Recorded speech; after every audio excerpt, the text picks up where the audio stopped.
অভয়নগরের আকিজ রিসোর্টের এজিএম বশির আলমকে ঘিরে প্রকাশ্যে অস্ত্র পরিদর্শনের একটি ভিডিও ছড়িয়ে পড়েছে। দিবালোকে এমন ঘটনায় এলাকায় সৃষ্টি হয়েছে চাঞ্চল্য ও নানা আলোচনা।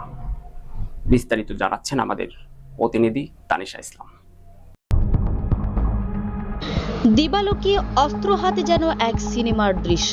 যশোরের নোয়াপাড়ায় অবস্থিত আকিজ রিসোর্টসের একটি কার্যালয়ে প্রকাশ্যে অস্ত্র প্রদর্শনের ঘটনায় সৃষ্টি হয়েছে ব্যাপক চাঞ্চল্য ও আতঙ্ক। অভিযোগ উঠেছে প্রতিষ্ঠানটির এজিএম বশির আলম প্রকাশ্যে অস্ত্র উঁচিয়ে মহড়া দিয়েছেন।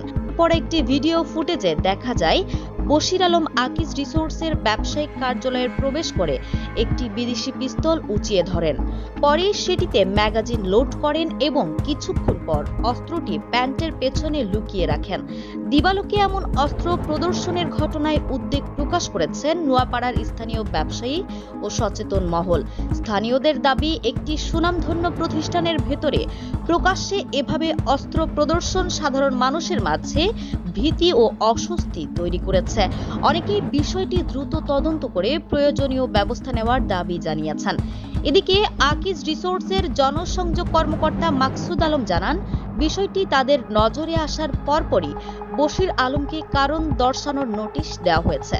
পাশাপাশি আত্মপক্ষ সমর্থনের জন্য তাকে 48 ঘন্টা সময় দেওয়া হয়েছে এবং তদন্ত শেষ না হওয়া পর্যন্ত তাকে সাময়িকভাবে সব ধরনের দায়িত্ব থেকে বিরত রাখা হয়েছে।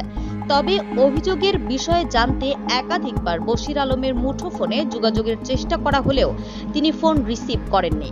নির্ভরযোগ্য একটি সূত্রের দাবি, এর আগেও অস্ত্র প্রদর্শনের মতো ঘটনার সঙ্গে তার সম্পৃক্ততার অভিযোগ উঠেছিল।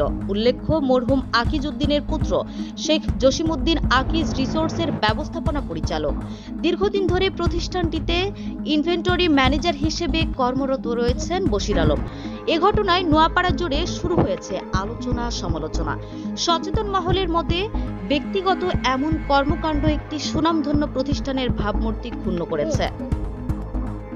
এ বিষয়ে অভয়নগর থানার ওসি এস.এম. নুরুজ্জামান জানান, বিষয়টি নিয়ে অভয়নগর থানা পুলিশ তদন্ত করছে। পুলিশ স্পর্শকাতর এই ঘটনাটি গুরুত্বের সঙ্গে দেখছে বলে জানিয়েছেন।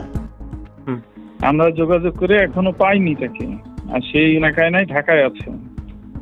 আনলে তো অবশ্যই আমরা সেটার ছায়া তদন্ত নেব বা চলছে।